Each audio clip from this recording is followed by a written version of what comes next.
பொதுக்குழுல நிறைவேற்றப்பட்டிருக்கக்கூடிய அந்த தீர்மானங்கள் பற்றி சொல்லிடுங்க. தீர்மானங்களை பொறுத்தவரை தமிழ்நாட்டு மக்கள் பல்வேறு விதங்களில் வஞ்சிக்கப்பட்டிருக்கிறார்கள். இந்த ஆட்சியாளர்களால் கொடுமைக்கு ஆளாக்கப்பட்டிருக்கிறார்கள். அதை எடுத்து வைக்கிற, முன்வைக்கிற, கண்டிக்கிற தீர்மானங்களாக பார்க்கலாம். ஒன்றிய அரசுக்கு எதிராக கண்டனங்கள்ன்ற மாதிரி எதுவுமே இல்லை, வலியுறுத்தலாவே இருக்கு. அதாவது என்ன தேவையோ அதை நாங்கள் சொல்லியிருக்கிறோம். பிரிந்து சென்றவர்கள்லாம் ஒன்றிணைந்தால் அதிமுக மீண்டும் பலம் பெறும் அப்படின்னு ஒரு முன்னாள் அமைச்சர் சொல்லியிருக்காரு. பிரிந்து சென்றவர்கள்னா யாரை இருக்கலாம், இல்ல அதிமுக இப்போது பலவீனமா இருக்குதா? அதாவதுங்க, அனைத்து இந்திய அண்ணா திராவிட முன்னேற்ற கழகத்தை பொறுத்தவரை மாபெரும் இயக்கமாக அனைத்து இந்திய அண்ணா திராவிட முன்னேற்ற கழகம் வளர்ந்திருக்கிறது.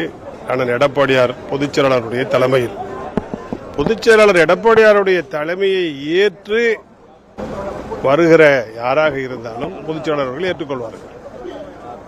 அதாவது கூட்டணியிலிருந்து விலகி இருக்கக்கூடிய இந்த பாமக, பாஜக அல்லாது வேற ஒரு பலமான கூட்டணி அமையுமா? என்ன மாதிரியான ஒரு பலமான கூட்டணி அதிமுக? நீங்கள் எதிர்பார்ப்பதை விட பலமான கூட்டணி அமைப்பார் பொதுச்செயலாளர்.